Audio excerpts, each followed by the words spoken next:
பெங்களூரில் எழுப்புதல் உபவாச ஜெபம். நாள் ஆகஸ்ட் 2, 3. நேரம் காலை 9 மணி. தேவ செய்தி சகோதரர் எல் வின்சென்ட்ராஜ்.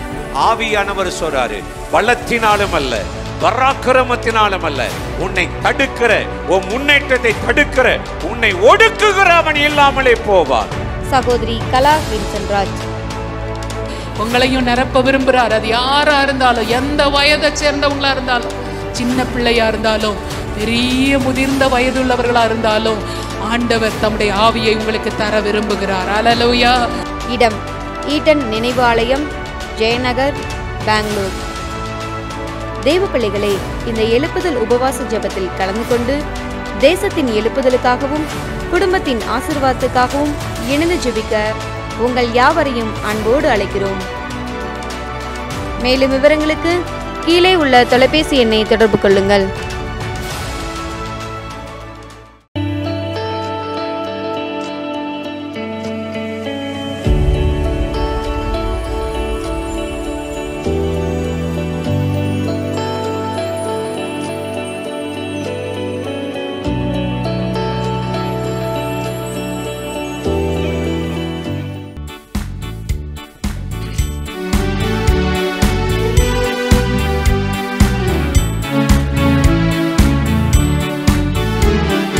நன்றியோடு துதிப்பே, என் வாழ்நாளெல்லாம் துதிப்பே, உம் பாதம் பணிந்து துதிப்பே, உம்மில் மகிழ்ந்து மகிழ்ந்து துதிப்பே.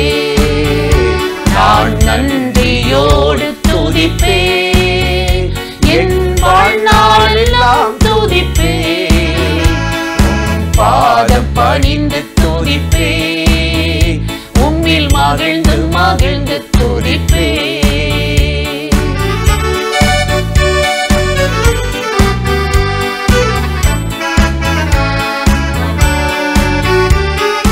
செய்த நன்மை கோடி, அதை சொல்லி முடியாதையா.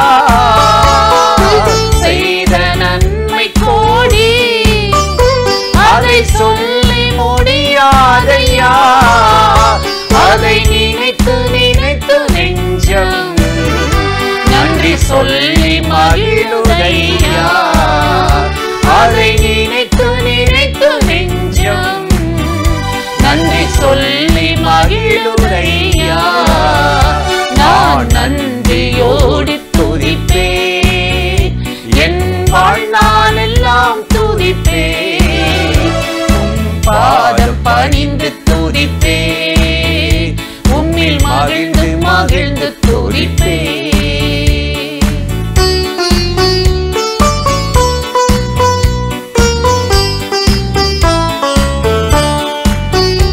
அதிகாலை தோறும் என்னை அப்பா தட்டி எழுப்பினீரே. அதிகாலை தோறும் என்னை அப்பா தட்டி எழுப்பினீரே. தினம் புதிய கிருபை தந்து உம்மில் மகிழச் செய்தீரையா. தினம் புதிய கிருபை தந்து உம்மில் மகிழச் செய்தீரையா. நான் நன்றியோடு துதிப்பே, என் வாழ்நாளெல்லாம் துதிப்பே, பாதம் பணிந்து துதிப்பே, உம்மில் மகிழ்ந்து மகிழ்ந்து துதிப்பே.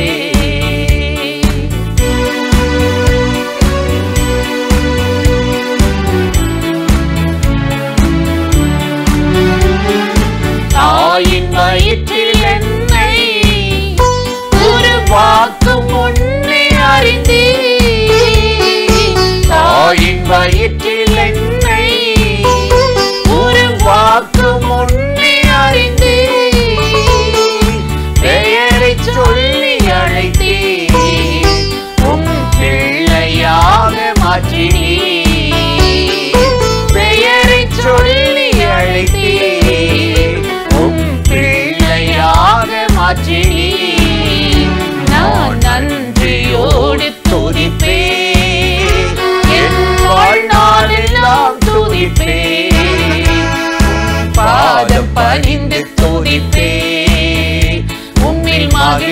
மகிழ்ந்து துதிப்பேன்.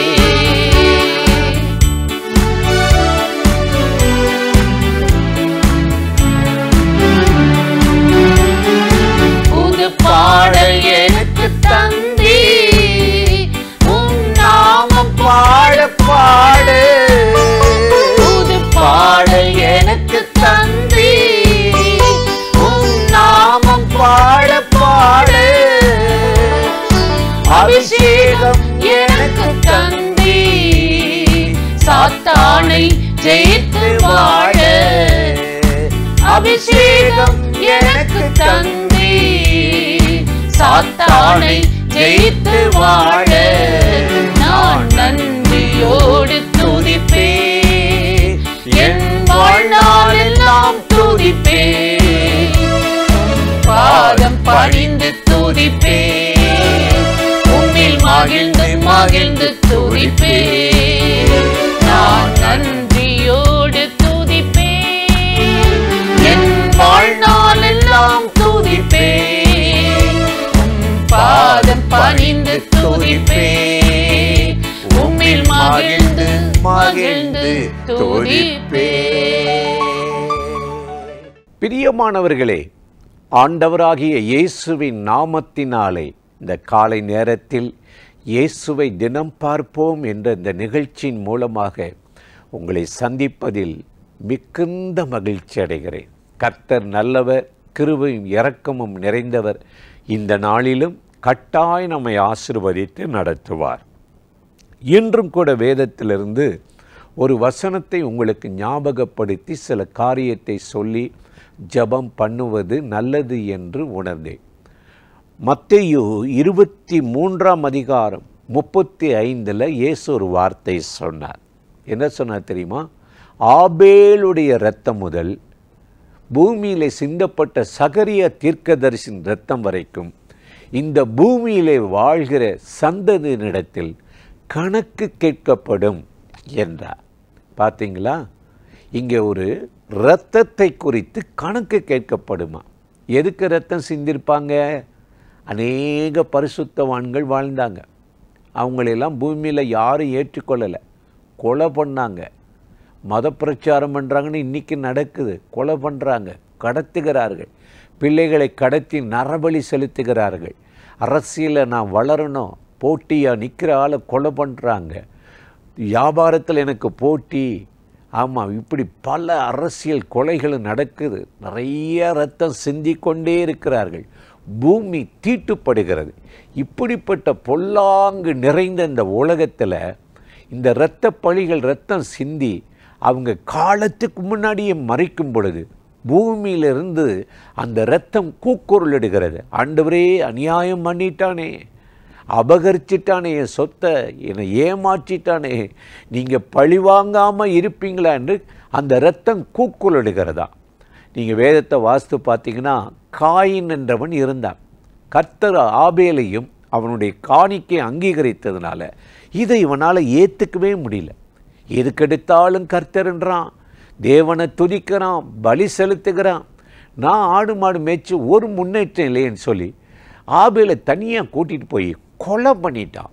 ஆதியாகமம் 4:10-11 பார்க்கும் பொழுது அவன் கொலை பண்ணிட்டு ஒன்றும் தெரியாதவனை போல இருந்தான். அந்த இரத்தம் என்ன செஞ்சா தெரியுமா? ஆபேலுடைய இரத்தம் தேவனை நோக்கி கதறினதாம், கூப்பிட்டதான். இவனை விட்டு வச்சுட்டீங்களே, கொலைகாரனாக மாறிட்டீங்க, பூமி இவன் நிமித்தம் சபிக்கப்பட்டிருக்கிறது என்று சொல்லி ஆபேலுடைய இரத்தம் கதறினதான். இன்றைக்கி நம்ம வாழ்கிற உலகத்தில் ஒவ்வொரு தேவையில்லாத இரத்தம் சிந்தப்படும் போது இப்படித்தான் அந்த இரத்தங்கள் கூக்குரலிடுகிற.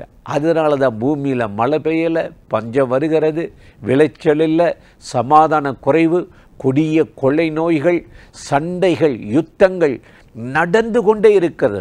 மூர்க்கத்தனமான ஆவிகள் இன்றைக்கு பூமியிலே இறங்கி கொண்டிருக்கிறது. எனக்கு அருமையான சகோதர சகோதரிகளே, அதனால தான் வெளிப்படுத்தல அந்த பரிசுத்தவான்கள் கத்துனாங்களாம், எங்களுடைய இரத்தத்தை சிந்தினவர்களை எதுவரைக்கும் பழிவாங்காமல் இருப்பேன், கொல்லாமல் இருப்பேன். ஆண்டவர் சொன்னாராம், கொஞ்சம் பொறுமையாக இருங்க, இந்த பூமியை நியாயம் தீர்க்க போகிறேன் என்று சொன்னாராம். இன்றைக்கி பார்த்தீங்களா, இன்றைக்கி நம்முடைய வாழ்க்கையில் அநேகருடைய பொருளை வாங்குவோம், பணத்தை கடன் வாங்குவோம், கொடுக்க மாட்டோம். மற்றவங்க வாயில் வயிற்றெரிச்சலில் விழுகிறோம், அவங்க ரத்தம் கொதிக்கும்படி நடந்து கொள்ளுகிறோம். பேரண்ட்ஸை பிள்ளைகளை ஏமாற்றி கல்யாணம் பண்ணி உள்ளத்தை உடைக்கிறாங்க. பலவிதமான காரியங்கள் நடந்து கொண்டு இருக்கிறது. தீமை பெருகுகிறது, ரத்தம் துடிக்கிறது. எங்கே போவேன், யார்கிட்ட சொல்வேன் என்று சொல்லி. எனக்கு அருமையானவர்களே, ஒரு நாளும் சிந்தப்பட்ட இரத்தத்தை யாரும் மறைக்கவும் முடியாது, மூடவும் முடியாது. கோர்ட்டை வேணால் ஏமாற்றிடலாம், நீதித்துறையை ஏமாற்றிடலாம், காவல்துறையை ஏமாற்றிடலாம். நான் கொல்லலை, நான் அழிக்கலை. ஆனால் உன் மனசாட்சி உன்னை துரத்தும். அந்த இரத்தம் கூக்குரலிடுகிறது. கொலை செய்து ஆட்களை வைத்து கடத்தி கொள்ளுகிற யாரும் நிம்மதியாக இருக்க முடியாது. எந்த மனுஷனாக இருக்கட்டும், எந்த பதவியாக இருக்கட்டும். எனக்கு அருமையான சகோதர சகோதரிகளே, அதனால தான் வேதத்தில் பல பேர் இந்த இரத்தம் சிந்தப்படும் போது கதறி இருக்கிறார்கள். யோபு 16:18 வாசித்து பார்த்தால், யோபு பல வேளையில் நெருக்கப்பட்டார், தாக்கப்பட்டார், கொடிய வியாதி, குற்றப்படுத்தப்பட்டார். அவர் சொல்லுகிறார், பூமியே என் இரத்தத்தை நீ மூடி போடாதே, என் அலறுதலுக்கு மறைவிடம் இல்லாதிருப்பதாக என்று அங்கலாய்த்து கதறினார். யோபு கதறின அந்த கதறுதலுக்கு தேவன் இறங்கி அவனை பாதுகாத்து தப்புவித்து ஆண்டவர் அதற்கு பிறகு 140 வருஷம் சுகத்தோடு பலத்தோடு அவனை வாழ வைத்தார். எதற்கு? அவன் சுகமாய் வாழ்வதற்கு. மனுஷனுடைய இரத்தம் சிந்துறதுனாலேயோ, ஆடுமானுடைய இரத்தம் சிந்துறதுனாலேயோ நம்ம மீட்கப்படவோ விடுதலையாகவோ முடியாது. மத்தேயு 26:28 நாம் பார்க்கும் பொழுது இயேசு கிறிஸ்து சொல்லுகிறார், இது உங்களுக்காக சிந்தப்படுகிற என் இரத்தம். ஆடு மாடுகளுடைய இரத்தம் பாவ மன்னிப்பை கொண்டு வராது, ஒரு மனுஷனுடைய கர்மத்தை நீக்காது, விமோச்சனத்தை கொண்டு வராது. இது உங்களுக்காக சிந்தப்படுகிற என் உடன்படிக்கையின் இரத்தம் என்று சொல்லி ஆண்டவர் நமக்காக இரத்தம் சிந்தினார். அந்த இரத்தத்துக்குள்ள இன்றைக்கு சகாயம் பெறவும் அடைக்கலத்தை பெற்றுக்கொள்ளவும் நாம் நம்மை அர்ப்பணித்தார். எந்த சாபமோ பாவமோ மந்திரமோ நம்மளை தொடாது. அதனால தான் வேதம் சொல்லுது, பூமியே என் இரத்தத்தை மூடி போடாதே என்று சொல்லி. இன்றைக்கு தேவனுடைய இரத்தம் உங்களை கழுவி, உங்கள் குடும்பத்தை கழுவி, எல்லா சாபங்களையும் சத்துருவின் கிரிகளையும் அழித்து இந்த நாளில் உங்களை அற்புதமாய் நடத்தும். அந்த தேவாதி தேவனை நோக்கி நாம் இப்பொழுது ஜெபிக்கலாமா? வாருங்கள் ஜெபிப்போம். அன்பும் இரக்கமும் கிருபையும் நிறைந்த நல்ல ஆண்டவரே, இந்த ஆசீர்வதிக்கப்பட்ட நாளுக்காக, நேரத்துக்காக, கிருபை இரக்கங்களுக்காக நன்றி.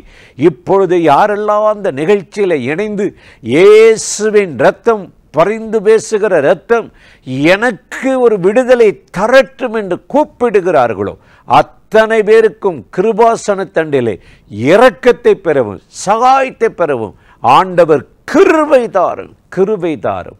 கூக்குரலிடுகிற இரத்தத்துக்கு உம்முடைய பிள்ளைகளை இரக்கத்தை பெறும்படி மாற்றட்டும். இந்த நாளில் இந்த இரத்தம் அவர்களை பரிசுத்தப்படுத்தி பாதுகாப்பாய் நடத்தட்டும். இயேசுவின் நாமத்தில் வேண்டிக் கொள்ளுகிறோம் எங்கள் உயிருள்ள நல்ல பிதாவே. ஆமேன், ஆமேன், ஆமேன்.